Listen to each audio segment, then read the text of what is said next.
Good afternoon, everybody. Thank you for coming our lecture guest section. You already experienced one in the morning, so we take the advantage because we no longer need to elaborate what is the JKM or other basic terminologies for the benefits. That's a part of benefit. And also, we also thank a lot for the morning section, which we already have an overall picture about the global gas market dynamics, particularly Professor Stern and other about the European market, very important one.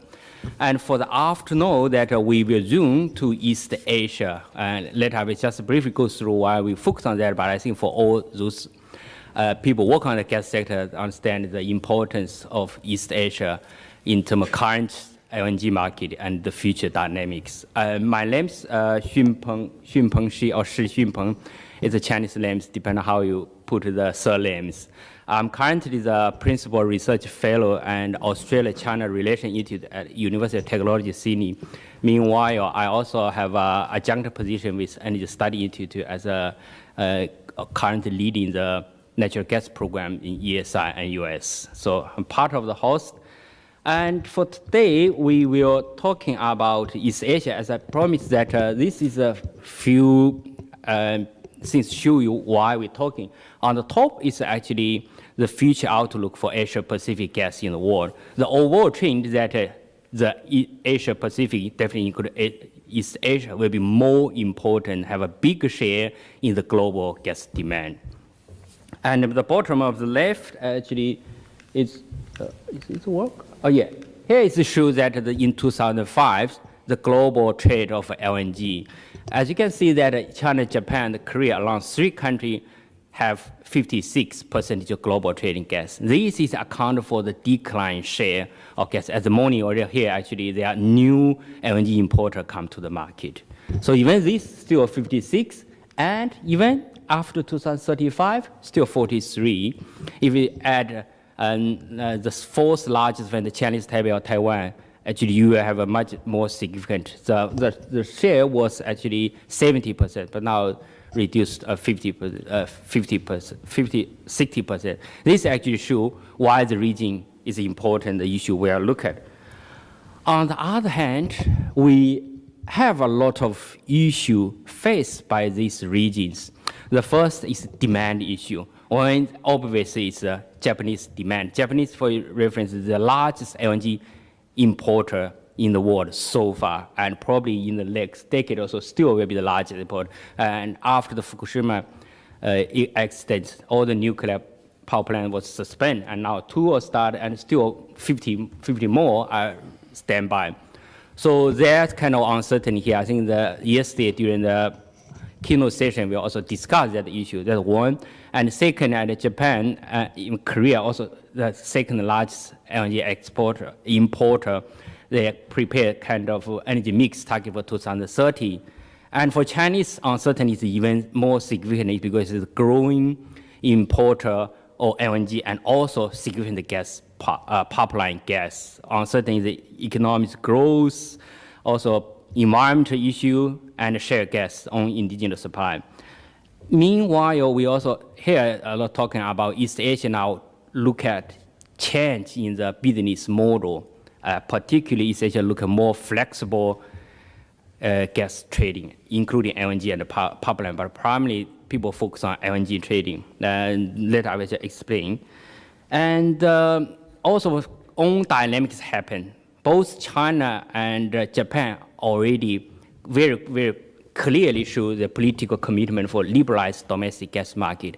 So this will make the story quite different from past. You will see more, as the morning session show, there are more new Chinese buyers come to the LNG market. That's one of the obvious results. And also on the supply side, definitely we face that more spot cargo, more portfolio player, and also a lot discussion about the US LNG. So those things come.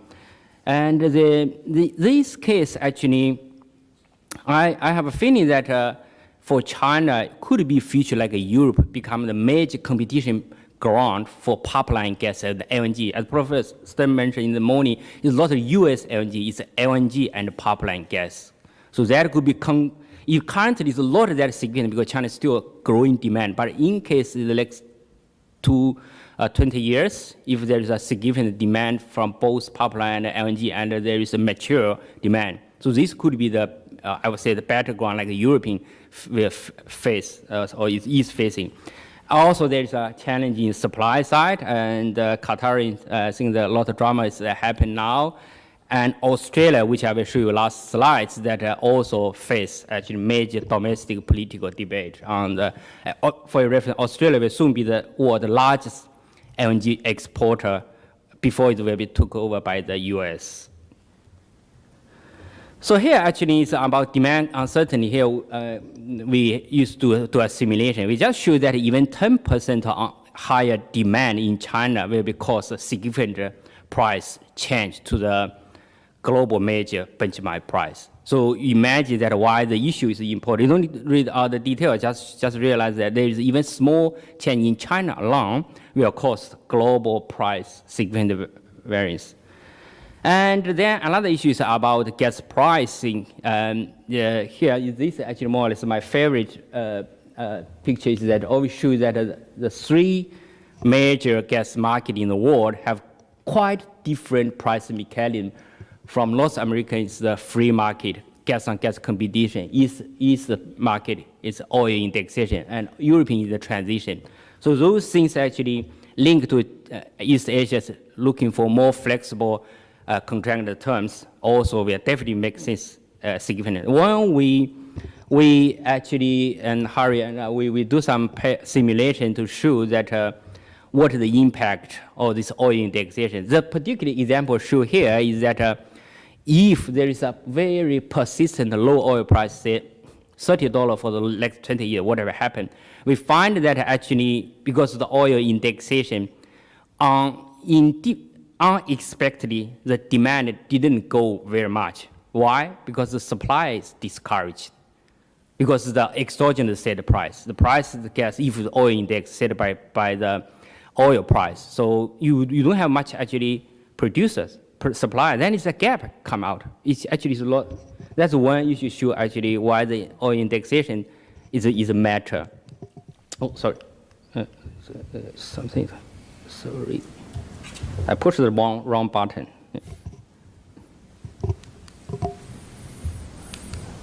Oh, okay. Something's wrong. Something's wrong. Let me quickly.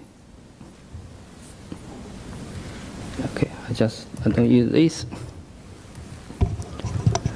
And also, actually, when people talking about more flexibility, we change the price mechanism. That reason they're talking actually at these times.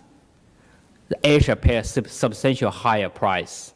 They think, okay, maybe our price formula has some problem or should be blamed. Then we should change it to harbor price. We will look at the US price. But now this you see, the very interesting, even the Japanese actually LNG price is the highest price. Now actually more or less convergence. So whether actually East Asia still have the momentum to change the price mechanism. And another issue actually limited the gas market is the take-or-pay and condition. Here we also do the simulations show if China have a very significant low demand, what the impact. And we find actually there's no impact because the take-or-pay prevents the LNG to be the flexible supplier.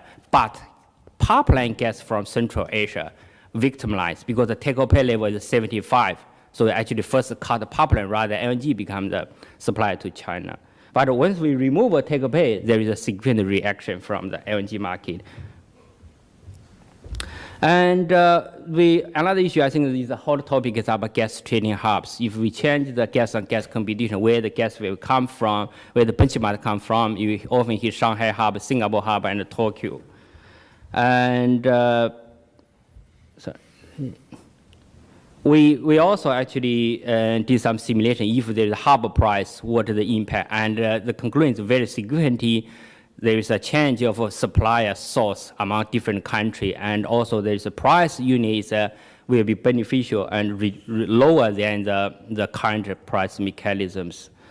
I think, as I said, the last slides, I want last slide for the background. I want to show you Australia's problems. And as you can see, the blue line is the Brisbane price. The spot price in Australia now is higher than the LNG price reached Japan. So it's become political debate now that forced the Australian government to step in April and initiate a few actions. One key is the gas security mechanism. The detail to be revealed, but even a market economy now forced to think about to do some intervention on the business factor. This is a major, remember this will be next year with the largest exporter. It's quite interesting, but so far it's not that significant proposal, but at least the discussion are coming in the region. So I think the question that we have is now that if we're talking about East Asia market, what does the future look like, and for the region itself and for the other part of the world? What driven the gas price in the East Asia dynamic, particularly in China, and if we more broadly include India as a major or emerging uses? And if you look at the gas and coal competition, you will see it quite interesting, because even Japan and Korea now planning by 2030, they will keep a balanced generation mix between coal and gas, the two OECD countries. So you see the competition still on the ground. And if you look at the renewable energy, there will be more complicated, whether golden age gas is a complementary or gas the golden times or the future already dead. And also that in the trade practice, because we are talking about flexible LNG and gas trading, so those kind of trade practice, what likely will happen and what the implications. And definitely a major player in the European market and global market is Russia, and with the power Siberia and other activities link Russia to East Asia gas market. How should East Asia be response? So with those kind of issues, actually, I'm happy to present a panel or three distinct researchers, probably no need much introduction. The first is Dr. Koyama. He's the Managing Director for IEEJ, Institute of Energy Economics. He also have a various visiting professor position in the various organizations. He specialized in energy security, global energy market, particularly on the Asia Pacific. He also served a lot of senior executive position to various organizations. And he also particularly a few awards recognize his great contributions. He got his PhD from CPMP, University of Dundee, bachelor degree and master from Waseda University. We also have a second panelist, Tatiana, the Russia expert. And by the way, so Ken is actually the consumer representative. And now we have a producer representative, Dr. Tatiana.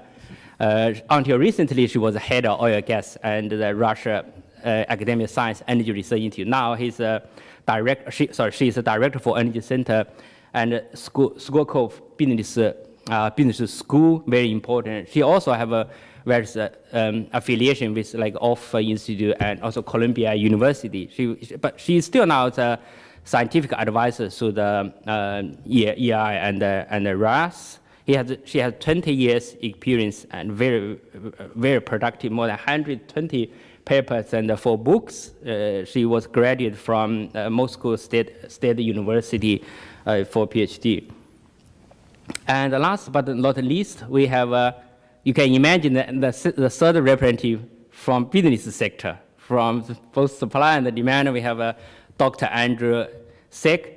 He has more than 20 years particular experience in the natural gas sector, initially working with Shell, was initially placement to Sakhalin LNG project. And after 7 or 8 years, he now moved to Qatar. So all the big players in the LNG sector. Qatar, he stayed 7 years, and then with UNIP for 2 years, and now he's with actually an emerging start, Mozambique.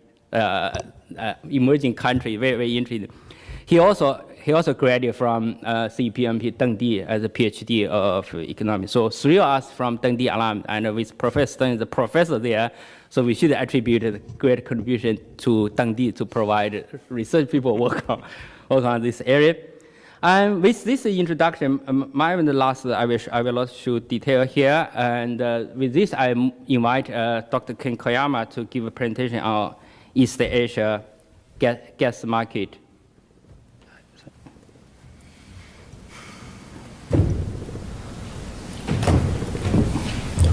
Yeah. Okay.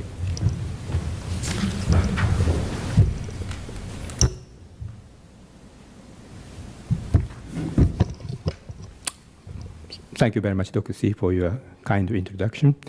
Very good afternoon to you all. My name is Ken Koyama, and I'm very, very happy to be invited to be a wonderful panel member for this afternoon session. And actually, Dr. C asked me to provide my personal views on the East Asian gas market from the consumer's point of view, namely that I mainly talk about the demand for gas or demand for LNG with, say, certain level of uncertainty. So what that means. And every forecast, long-term forecast made by IEA or EAA or IEEJ ourselves suggests that it is very likely that natural gas or LNG, the demand for these commodities is expected to rise in the long run. Probably that the trend or pace of the demand increase may be affected by many market factors, which I come back on later, but the direction is to increase, particularly in this part of the region.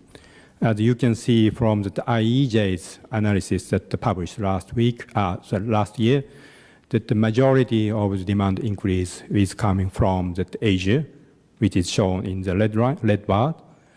Of course, that for natural gas, on the contrary to coal or oil, that the demand increase is across the region in globally.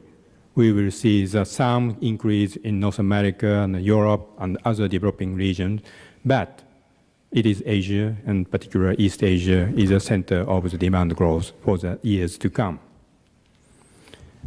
And the same story applies to the demand for LNG as a whole.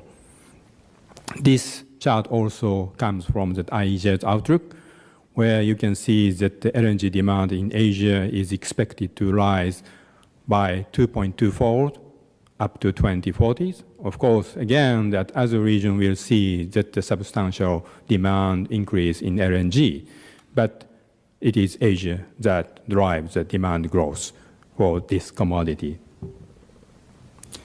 But the direction is to increase, but there are many factors to affect the pace or degrees of the increase in natural gas or LNG. Firstly, we need to pay attention, of course, about the economic growth. When we see that the Chinese economic growth declined from over 10%, 10-digit growth, double-digit growth to new normal economy, it will have a serious implication for demand or appetite for natural gas or LNG. And also we need to pay attention how serious the government and industry pay attention to the protection of environment. Environment covers both the climate change front as well as air pollution front, but the seriousness of the policy effort to protect the environment affects the appetite for gas. And again, that the lower price of gas or the lower price of this commodity clearly has an implication, but we also need to pay attention to the competition among the fuels like coal and nuclear power in this region and renewable. And again, in Asia, we cannot neglect the impact of competition with LPG, which is also a very significant player in the market. And another element includes the market reform. In this respect, Japan is heading the way, and other Asian countries to a different degree and different speed, that all countries in this region is trying to see some reform of the market in power and gas. And in terms of the demand, the pipeline versus LNG competition is a very interesting topic as well. And for the analysis of this topic, I made a preparation of very brief SWOT analysis on the gas in Asia. SWOT, as you know, that the strength, weakness, and opportunity and threat to this commodity. So what is the strength of natural gas in Asia? Clearly, gas or LNG has a very strong environmental advantage. As this simple chart illustrates, that gas is environmentally friendly as compared to the other fossil fuel, coal, and oil, in terms of CO2 emission, in terms of SOx or NOx, which is a very important pollutant for air pollution. And natural gas also that enjoy the supply potential abundance. Now we are enjoying the actual abundance, and we are going to see that abundance for the years to come. And in East Asia countries like Japan and Korea and Taiwan, and to some extent in China, natural gas is regarded as a very important source for energy diversification. In Japan, when gas is introduced in the form of LNG, air pollution is the main source. But after the oil crisis in the 70s, natural gas introduction is very important policy tool to diversify away from oil. And because of the contract, characteristics, both buyers and seller continue to enjoy the supply or contract reliability. These are the essential strengths of natural gas in Asia. But at the same time, we all know that there's a weakness. The most fundamental weakness is relative weakness in economic competitiveness of gas, particularly in the area of string competition like power generation. It is an issue. Again, this simple, not simple, but a rather busy chart is an example of the levelized power generation cost in Japan. Natural gas power generation cost is relatively higher as compared to other fossil fuel power generation and nuclear power generation. And probably to a different degree, this applies to the same situation in Korea, Taiwan, and China. And we all know that natural gas, when we need to introduce, we have some infrastructure, pipeline, LNG receiving terminal, and others, and that lead to the larger scale initial investment, and which result in the lower flexibility of supply and lower flexibility of the market. But at the same time, we are seeing a big and very important opportunity for this commodity in Asia. Firstly, we are going into the very strong demand growth, particularly in emerging market in Asia. And in this respect, we also need to pay attention to the very strong demand growth for electricity. In IEEJ's long-term forecast, that the Asian electricity demand is expected to rise by 3% up to 2040, which is a very significant numbers. And again, Asia is going to see the serious challenge for energy security in terms of the increasing energy import dependence. This is a problem for Japan and Korea, Taiwan, but from now on, it's an issue for China, India, and ASEAN countries.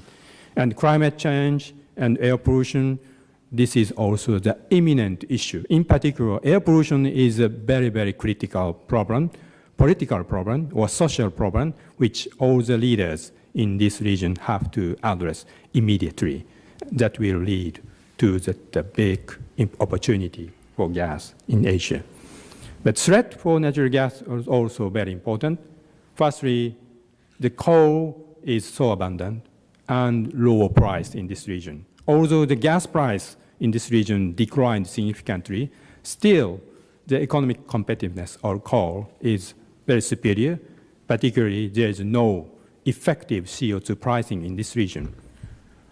The previous session in this conference showed that when the CO2 pricing became effective, there's a big shift in natural gas demand, for example, in case of UK. But so far, there's no price signal for CO2 pricing. And lowering cost of renewable with policy support will gradually have the implication for natural gas appetite. This is particularly true when this issue is combined with the effect of market liberalization. If, for example, FIT-supported renewable come into the wholesale electricity market, for example, in Japan, what's going to happen for the natural gas-fired power generation? We all know what happened in reality in some of the countries in Europe. So again, the competition with renewable can become an imminent topic for us in this region. And nuclear restart will have a significant impact for LNG demand in Japan. At this moment, 5 reactors are in operation. And I personally believe that for the end of this year, another 4 is very likely to restart. And beyond that, it's too difficult to make very accurate projection. But if we have a gradual restart, it will clearly have an implication. And new build in China, India, and other emerging economy has an impact on appetite for natural gas. But of course, on the contrary, if the nuclear restart or nuclear build became difficult, for example, in case of Japan or in case of Korea and Taiwan, it will have the opposite implication. So we must pay attention to what's going to happen in the nuclear sector. And again, that electricity market liberalization, where that the demand uncertainty happens, it will also not only have the volumetric implication, but also the behavioral implication for natural gas or LNG procurement. And again, that we all understand that this is now that oversupply situation, and it's very likely to see that the similar current situation likely to continue for the years to come, at least, say, at around early 2020s. Beyond that, no one knows. And during that period, market fundamentals that are like unexpected demand surge or unexpected supply interruption may affect the market fundamentals. But in general terms, that we will continue to see that the current market condition remain intact. So under the circumstance, we need to pay attention to the pricing issue in Asia. But I'd like to draw your attention that given the dominance of existing contract in LNG, oil indexation or JCC pricing is very likely to remain the dominant part of the story until at least up to the early part of 2020. But at the same time, we see the change in tide. Prevailing oversupplied market gradually has its implication. Then the inflow of US LNG based on Henry Hub pricing is going to increase, and short and spot trading is increased, and initiative to create hubs and new price discovery in Asia is ongoing. And as I said, and power and gas market reform and liberalization in Asia, headed by Japan, will have the mid-term and long-term implication. And in this respect, major gas players in Japan and Asia trying to have some strategy to diversify pricing. Of course, because of the decline in the crude oil price or JCC LNG price, the situation became more complicated. It's not at all a simple story. But I do believe that the buyers continue to search as a possible alternative or the possible new solution. So far, there is no silver bullet solution, as we all know. But the process to explore new ideas is likely to continue. And in this respect, I'd like to pose one question, in particular for the next 1 to 3 years. What will happen if the divergence emerges between long-term contract price and spot price, which is possibly happen from 2018 onwards? And if natural gas or LNG became very, in a sense, competitive or preferred choice, all the East Asian or Asian buyers or market, I think that the natural gas clearly has a big implication to address that Asian common challenge for energy security, environmental protection, and economic efficiency, which is a very important topic for the energy policy and industry play in this region. So I do hope that natural gas can play an increasingly important role in our energy mix. Thank you very much.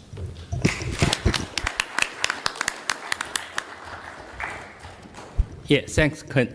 Now we move to Dr. Tatiana. I think we will proceed for all the presentation. After that, we have a discussion among the panel itself. Then I will open the floor to all you. Okay, thank you so much, and good afternoon, ladies and gentlemen. So, terrific story about Russian gas in the East Asian gas market. And this story started as a dream, as an ambition, as a mega plan comparable to the Soviet plans. Actually, it was quite successful in oil industry. As you know, ESPO was built, and now Russia is supplying approximately 25% of its all oil to Asia. So,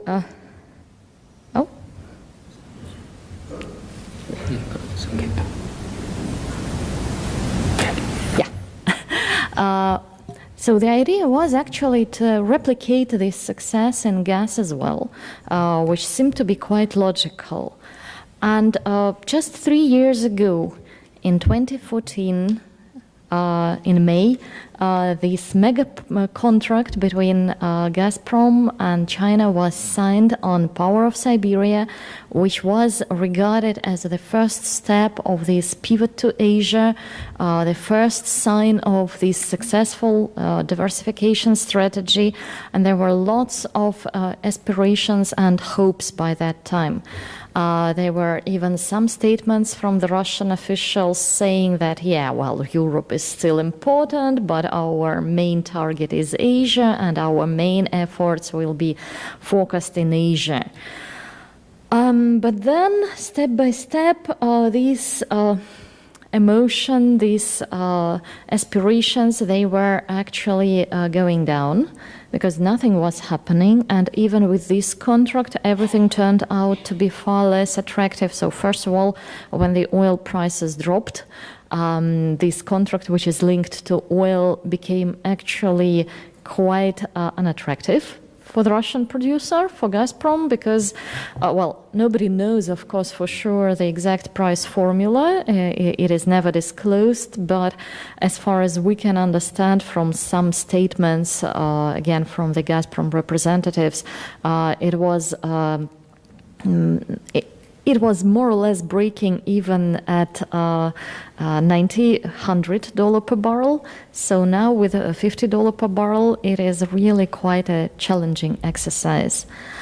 And also the financial terms which were under discussion. Probably you remember the idea was that Chinese would provide a $25 billion loan for the pipeline construction, which they did, by the way, for the oil pipeline, but this didn't happen.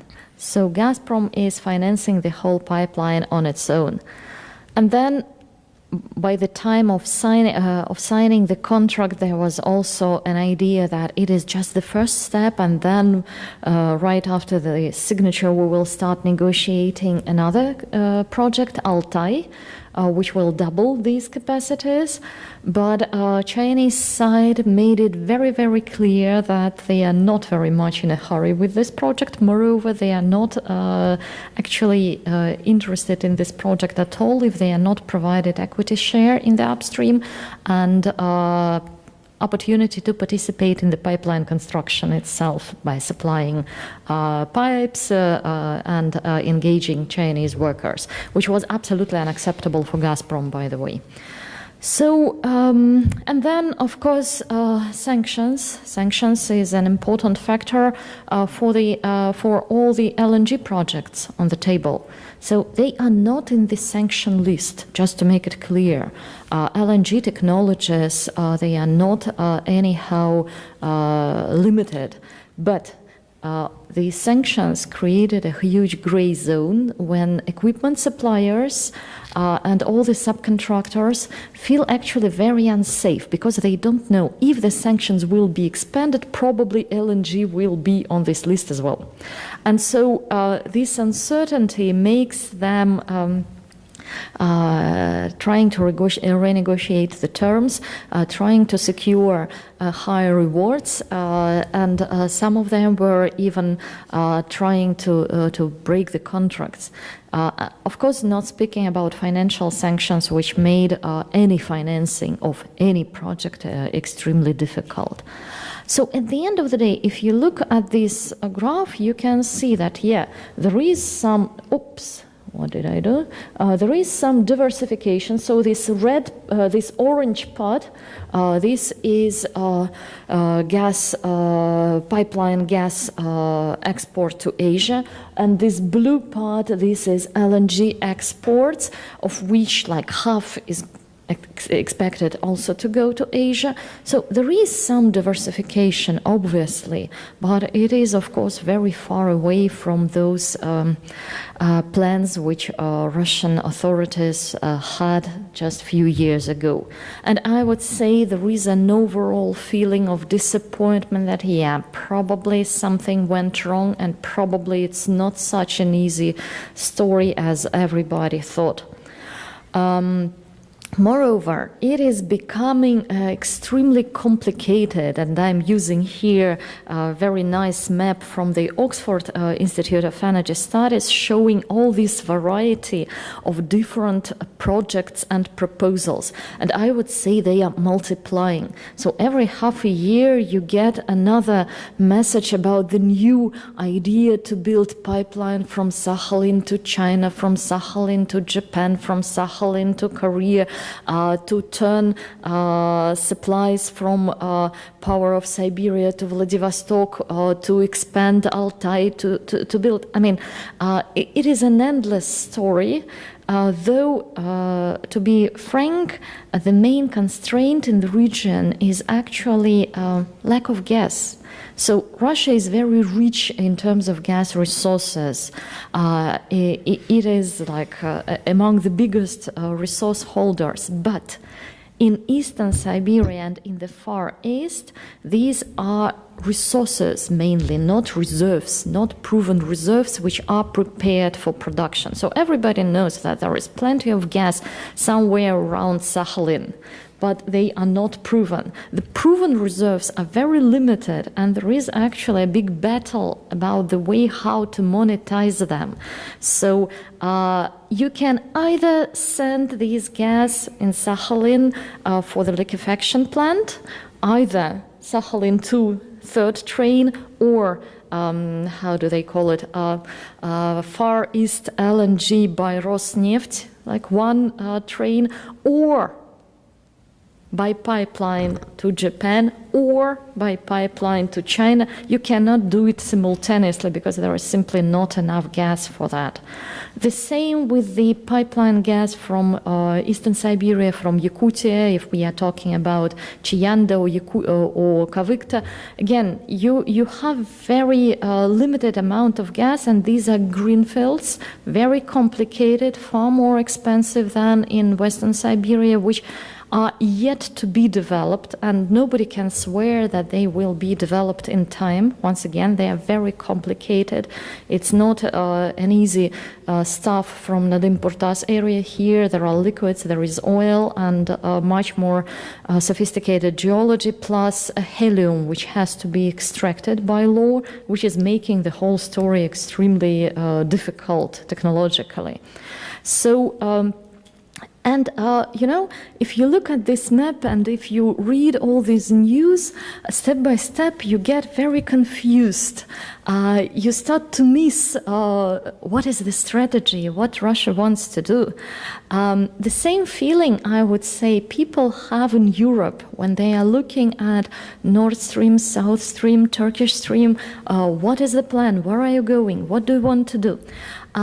My explanation is quite simple, that actually the whole uncertainty for Russia is so tremendous, and it doesn't understand actually who is partner, with whom we will be ready to work, who will support, who will be off-taker of this gas. So it is changing very fast, mainly for the geopolitical reasons, but also for the commercial reasons. And so in this very unpredictable environment, what you want to do is to have as many options as possible, to keep all the opportunities, all the variants open, and try to negotiate.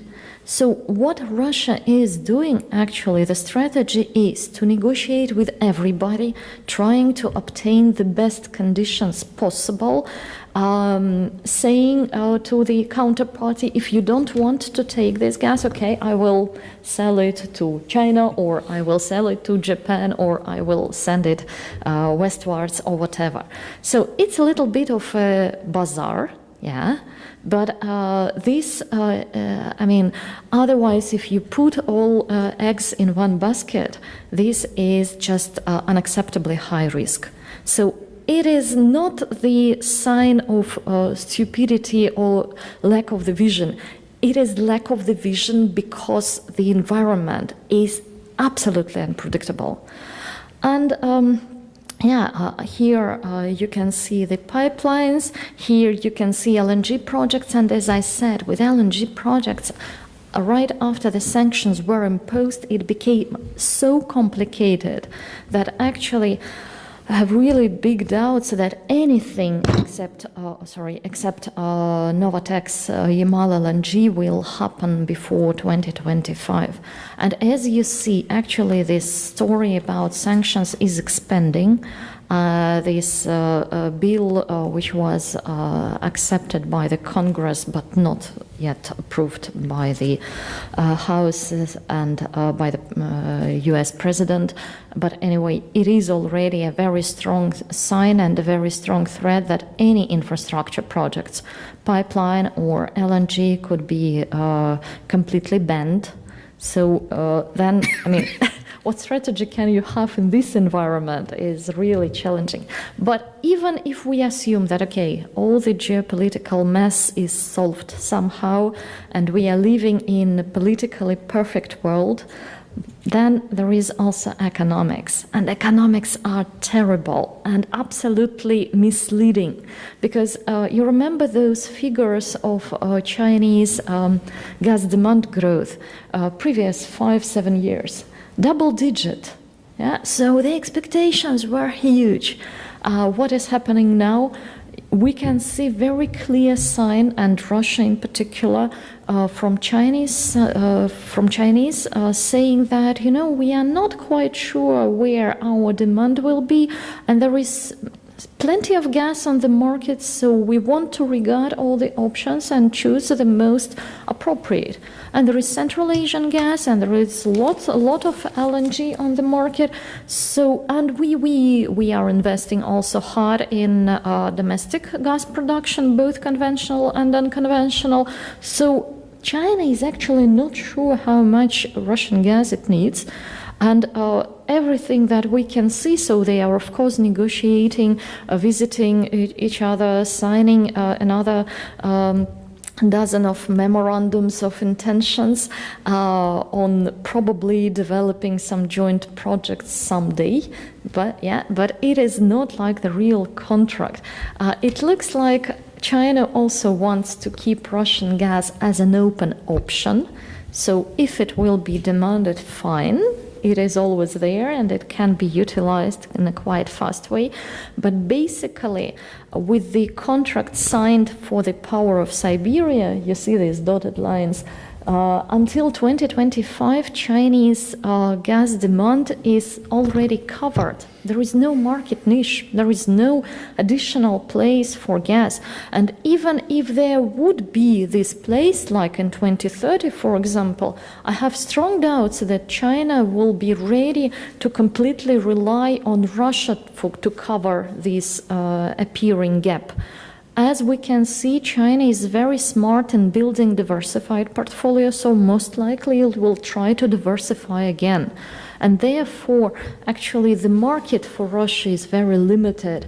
This is a situation in China. If we look at Japan, at Korea, actually, with the restart of nuclear and with the advancement of renewables and with this another renaissance of coal, again, we do not see any market niche, any additional demand for gas from these consumers. Moreover, there is quite a high threat that they will actually step by step reduce their consumption due to the energy efficiency gains and so on. So the market is very unclear. And in this situation, of course, you will think several times before making any FID into the upstream and midstream projects. And this huge uncertainty is very well illustrated by this picture. People usually start smiling and laughing looking at this because the range of the potential outcomes is so vast that any focusing is becoming stupid, because it could be very small or it could be very big depending on the circumstances. Fine, very good answer, but it doesn't help a lot. But that's really the case. The uncertainty is tremendous. And this high variability of the Russian gas export expectations in Asia, they are dependent mainly not on the Russian indigenous situation, resource availability or whatever. It is about external environment. So here Russia is taking prices, conjuncture, demand for gas from the external world. It cannot actually affect it seriously. So summing up, what is the current status of Russia's gas plants in Asia after several years of working hard to promote it? So, Power of Siberia is under construction and it will be built. It is already like 600 or 700 kilometers out of 2,000 something. Construction started also on the Chinese side. There is, I really doubt that it will be finalized by 2019, but there is a flexibility in the contract, so it could start in 2021. And there is some potential for renegotiation about the start date, and I think there will be probably some attempts to review prices and volume and take or pay as well. Russia is trying to promote Altai, as I said, and some other new options from the Far East, but this discussion is not actually productive because Chinese side doesn't show any real interest to do that, as well as for the third pipeline from the Far East. Moreover, I would say my strong feeling is that even once the Power of Siberia is built, most likely it will not be utilized at 100%. So I suspect that China will use this pipeline as an option as like source of supply which is quite reliable, which doesn't have any geopolitical risks and risks of maritime transportation, but depending on the price, it will either maximize LNG offtake or this pipeline gas offtake. LNG plants, they are all frozen. So only Yamal LNG, and you understand only a fraction of this LNG will physically reach Asian markets. Mainly these will be swaps. And most importantly, it looks like no additional Russian gas pipelines or LNG supplies are needed by the market before 2025. So we don't see the market niche where to send this gas. So it is quite a surprising and gloomy picture, I would say. Russia tried to diversify to Asia, but it didn't actually succeed as it hoped. So price environment actually doesn't favorize these projects, and demand uncertainty is really huge. And so, as I said, trying to explain the behavior of the Russian authorities, in this turbulent environment, opportunistic behavior is actually a rational choice if you look just purely from the behavioral economics point of view. So Russia is trying to adjust its plans to the changing external environment and to keep all the options open. If there will be, for example, again, some recovery in the growth rates of the Chinese economy and Chinese gas demand, it can always come back to the Altai pipeline or pipeline from Sakhalin or whatever. If there is no demand, well, okay, we have power of Siberia and it will be not completely utilized, fine. So that's the story. Thank you.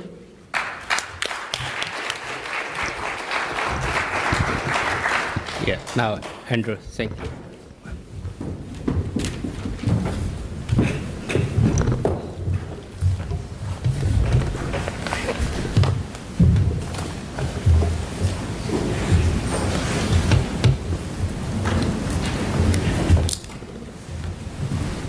Good afternoon, ladies and gentlemen. The challenge, as always, when one is the last speaker, is finding new things to say that your previous colleagues have not. I'm taking the position on the platform today really from the perspective of someone who's out there trying to develop a Greenfield LNG project in today's market. I think the three previous speakers have very well outlined the uncertainty the market faces, and that causes challenges for someone like me that's representing a Greenfield project. And so how do we, with all these emerging changes that are going on, how do we actually bring new gas to the market in the future?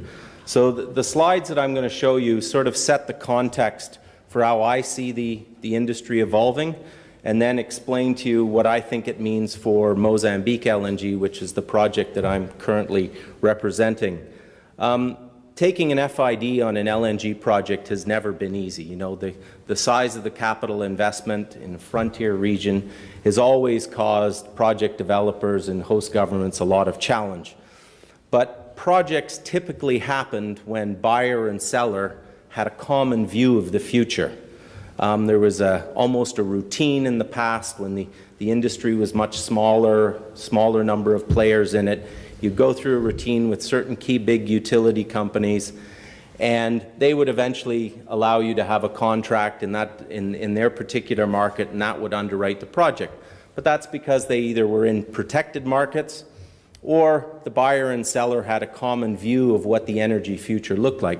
The reality is no one has a common view on what the future looks like today, and I suspect if I were to take a poll in this room, every single one of you would have a slightly different view on how the markets are going to develop. And that makes the challenge of how do you bring new projects to market. So, just hold on, working out the... So, to understand the changes that are taking place in this industry today, we need to look at the supply-demand balance, and that the reality is, in the last decade, there was a huge oversupply, construction of oversupply in the market, principally initially driven by Qatar quite a while ago, and then Australia, and now the emergence of the US LNG. And this was only encouraged by the high pricing environment that happened in the post-Fukushima years. And this supply gut that is coming on board right now is really, people are saying, when will the market rebalance? When does the market need more gas? And secondly, it's shifted the bargaining power very much into the buyers. The buyers are being able to demand concessions, terms and conditions that were which were not part of the regular contracting environment in the past. So if you're a greenfield project like myself, and buyers are asking for a lot more flexibility, the question is, yes, we can entertain flexibility, but are we able to actually still go out and finance and raise finance to undertake these projects? So from Anadako's perspective, we see the market rebalancing in the 22-23 timeframe. Other consultants will say it's slightly later. In fact, Tatiana, she referenced Russia's view is kind of like the market will rebalance in 2025. Nonetheless, Anadako sees a window of opportunity in the market to be one of the first new greenfield projects to add incremental supply. Overall, the outlook for LNG still remains very strong. The long-term demand is strong across the world, and it's about that competition right now of who gets to be the next few projects that take FID. So another feature in our industry right now is if you look at global gas trade, the LNG sector is the sector that's got the highest rate of growth in comparison to pipeline. And in fact, when I was listening to Tatiana's explanation of the situation with Russia, it again reminded me of the problem of international cross-border pipelines is effectively it's a captive demand opportunity. So if the market changes, the supplying country has no alternative of where to send their gas. And this is one of the reasons why I think that LNG is still the preferred solution to supply global gas trade. And what we've seen through the technology of bringing FSRUs, which have lowered the barrier cost of entry for new LNG players, we're seeing that LNG is constantly diversifying much more quickly than would ever have been contemplated with cross-border pipelines. So again, the outlook for LNG is very positive. Now, if I look at this slide here, oops, sorry. Does this have a laser pointer? Oh, I think it's not very clear. This is a That's the laser pointer. Yeah. So if we look at this global liquefaction capacity, this projection forward to 2030, there's no doubt that there's abundant LNG supply that's coming. This build out to about 2023, that's already baked in. That's done. That's the supply that will come from Australia. That is the supply that will come from the United States. The real competition is what happens mid-next decade as we fight for that portion of the demand supply. Who gets the right to develop those resources? So the next thing that I see that's happening in the market is that there will be greater liquidity from supply growth and diversification. If you see these two pie charts, one is from 2016, where you see roughly the world produced 267 million tons of LNG, versus 2030, where it'll almost be 500 million tons of LNG. And what are the three big changes that you see in these charts? Well, one is that the share of the Middle East reduces. That's generally because there's not a lot of projected gas LNG production growth in the Middle East while the whole industry is growing. So naturally the percentage goes down. The big growth is coming from North America, and the North American supply is one of the big factors that's contributing to these change in our markets today.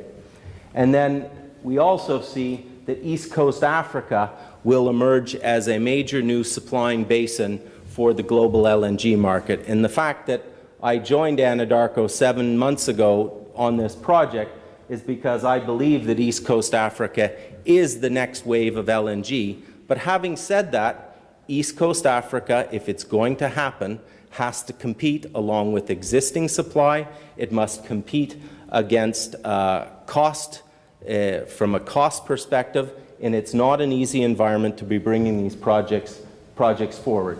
Again, the club of LNG, I said several years ago at a conference, that cozy little club is now broken up. You have multiple new suppliers on the US side, small players elsewhere on West Coast Africa that are bringing in first projects. You have Novatech, again, a new entrance.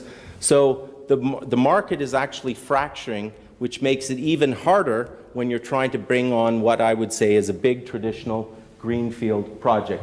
Nevertheless, the additional supply growth will add liquidity to the market and will allow a further diversification in purchasing strategies for major utility companies.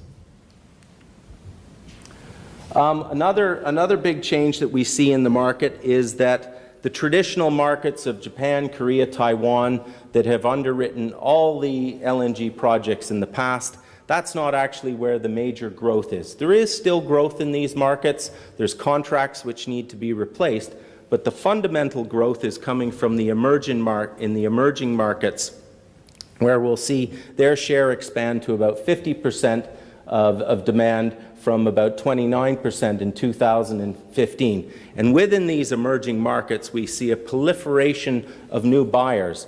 Many of these buyers are actually end users themselves. They're not aggregators or big utility companies. So as someone who's standing here trying to market LNG, the types of buyers that I was dealing with in the past are now have a very different risk characteristic. Secondly, a next point is that purchases by established buyers, and what I mean by that is purchases on a long-term basis, is now at